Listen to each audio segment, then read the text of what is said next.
أعوذ بالله من الشيطان الرجيم بسم الله الرحمن الرحيم وإذ يرفع إبراهيم القواعد من البيت وإسماعيل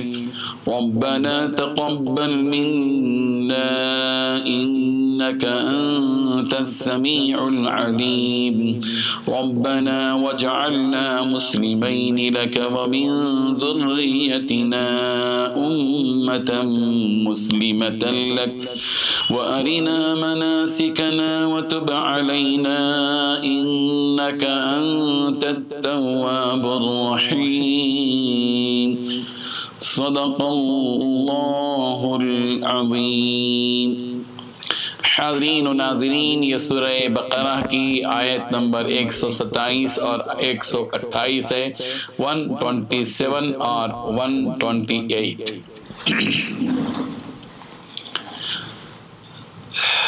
ان دو آیتوں میں اللہ تبارک و تعالیٰ نے حضرت ابراہیم علیہ السلام کی اس دعا کو نوٹ کیا ہے، اس دعا کا تذکرہ کیا ہے جو انہوں نے کعبۃ اللہ کی تعمیر کے وقت میں کیا تھا۔ وَإِذْ يَرْفَعُ إِبْرَاهِيمُ الْقَوَاعِدَ مِنَ الْبَيْتِ وَإِسْمَاعِيلُ، اس وقت کو یاد کرو جبکہ حضرت ابراہیم علیہ السلام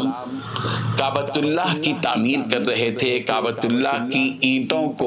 اینٹوں پر اینٹیں رکھ رہے تھے، اور ان کے ساتھ بیٹے اسماعیل بھی موجود تھے۔ وہ اسماعیل اس وقت میں اللہ تبارک و تعالیٰ سے یہ دعا کر رہے تھے کہ ربنا تقبل منا انک انت السمیع العلیم، اے ہمارے پروردگار ہماری طرف سے ہمارے اس عمل کو قبول فرمائیے، بے شک آپ ہمارے عمل کو، ہماری باتوں کو سننے والے بھی ہیں اور ہمارے عمل کو جاننے والے بھی ہیں۔ بہت بڑا سبق اس آیت سے ہم کو ملتا ہے، وہ یہ ہے کہ حضرت ابراہیم اور حضرت اسماعیل دونوں نے مل کر کعبۃ اللہ کی تعمیر کی۔ ایک سبق یہ ملتا ہے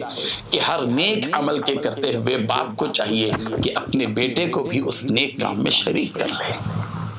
حضرت ابراہیم علیہ السلام چاہتے تو اکیلے ہی تنہا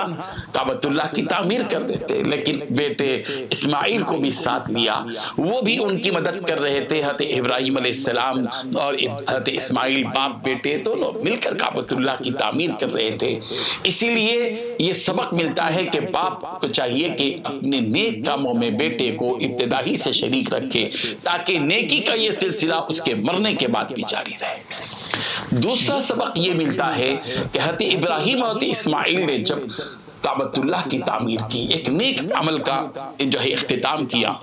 تو کام کر کے مکمل کر کے چھوڑ نہیں دیا، بلکہ اس کے بعد کا جو اہم ترین کام ہے وہ یہ ہے کہ جب بھی ہم کوئی نیک عمل کریں، نیک عمل کے فوری بعد اللہ تبارک و تعالیٰ سے اس عمل کی مقبولیت کی دعا کریں۔ ہم نماز پڑھیں، ظاہر بات ہے کہ نماز پڑھتے ہیں، نماز کے بعد اللہ سے کہیں کہ اللہ تعالیٰ نماز تو ہم نے پڑھی ہے، پتہ نہیں اس میں کتنی غلطیاں ہوں، کتنی خطائیں اور لغزشیں ہوئی ہوں، کتنی غفلت اور لاپرواہی ہوئی ہو، مالک اپنے فضل سے ہماری اس نماز کو قبول کر لیں۔ ہم رمضان مبارک میں روزے رکھتے ہیں، روزہ رکھنے کے بعد افطار جب کرتے ہیں تو اللہ تعالیٰ سے یہ کہیں کہ اللہ روزہ تو ہم نے رکھا ہے، پتہ نہیں زبان سے کتنی لغزشیں ہوئیں، کیا کیا گناہ ہم سے ہو گئے، روزے کے سلسلے میں ہم کو کس قسم کی احتیاط کرنی چاہیے کہ ہم نے وہ احتیاط نہیں کی، مالک معاف کر دیجیے اور ہمارے اس عمل کو قبول کر لیجیے۔ اسی طرح حج ہے اور تلاوت ہے اور دوسرے اعمال ہیں۔ حضرت ابراہیم علیہ السلام نے کعبۃ اللہ کی تعمیر کی بیٹے اسماعیل کو لے کر، تو اللہ تعالیٰ سے اسی قبولیت کی دعا فرمائی کہ ربنا تقبل منا انک انت السمیع العلیم، اے ہمارے پروردگار ہماری طرف سے اس عمل کو قبول فرما لیجیے۔ ہم نے اینٹوں پر اینٹیں رکھی، دیواریں بنا دی، کعبے کی تعمیر کر دی ہے، عمل کو قبول کرنا آپ کا کام ہے، عمل کرنا ہمارا کام ہے۔ آپ اور یہ احساس بھی حضرت ابراہیم علیہ السلام نے اس دعا کے ساتھ دیا ہے۔ کام کرنے والے کو، نیک عمل کرنے والے کو چاہیے کہ اس احساس کے ساتھ نیک عمل کرے کہ اس کا رب اس کی کہی ہوئی باتوں کو سن رہا ہے اور اس کے کیے ہوئے کاموں کو دیکھ رہا ہے اور جان رہا ہے۔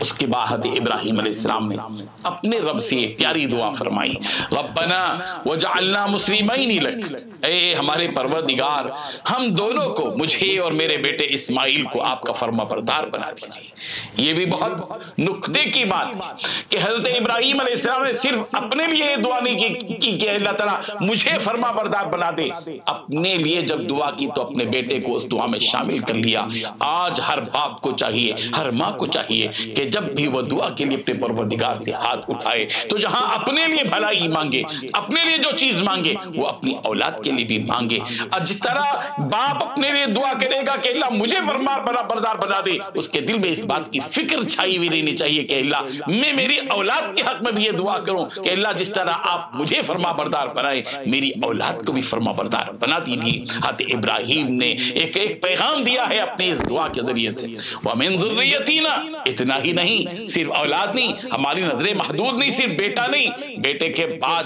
جو نسلیں چلتی ہیں، وَمِن ذُرِّيَّتِنَا أُمَّةً مُسْلِمَةً لَكَ، اے ہمارے پروردگار ہماری نسلوں میں ایک ایسی جماعت تیار کیجیے جو جماعت آپ کی بڑی فرما بردار رہے۔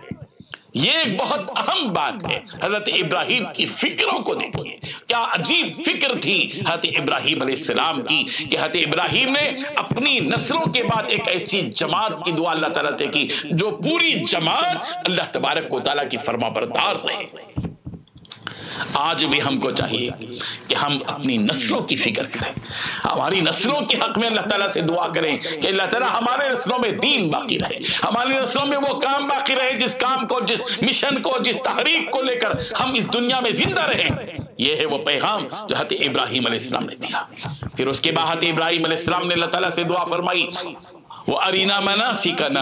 اے ہمارے پروردگار، کعبۃ اللہ کی تعمیر حضرت ابراہیم علیہ السلام نے کی، جیسے ہی خانہ کعبہ کی تعمیر کی، اب اس کے مناسک کے سلسلے میں اللہ تعالیٰ سے دعا فرمائی، وہ ارینا مناسکنا، اے اللہ ہمارے لیے ہمارے حج کا طریقہ ہم کو سکھا دیجیے، بتلا دیجیے، وتب علینا، اور ہمیں معاف کر دیجیے، اور انک انت التواب الرحیم، آپ توبہ کو قبول کرنے والے اور اپنے بندوں پر رحم کرنے والے ہیں۔ حضرت ابراہیم نے دعا کی اور اللہ تعالیٰ نے حضرت جبرائیل علیہ السلام کو بھیجا۔ حضرت جبرائیل علیہ السلام آئے، کعبۃ اللہ کی تعمیر کے بعد حضرت ابراہیم علیہ السلام کا ہاتھ پکڑا اور صفا اور مروہ کی طرف لے گئے اور کہا کہ دیکھو یہ صفا اور مروہ ہے، ان الصفا والمروہ من شعائر اللہ، یہ اللہ کے شعائر میں سے ہے۔ پھر اس کے بعد حضرت ابراہیم علیہ السلام کو لے کر حضرت جبرائیل امین مینا اور مزدلفہ کی طرف لے گئے اور کہا کہ یہ ھذا المشعر الحرام، یہ مشعر حرام ہے۔ پھر اس کے بعد حضرت جبرائیل امین حضرت ابراہیم کو لے کر عرفات کے میدان گئے اور بتایا کہ یہ عرفات کا میدان ہے،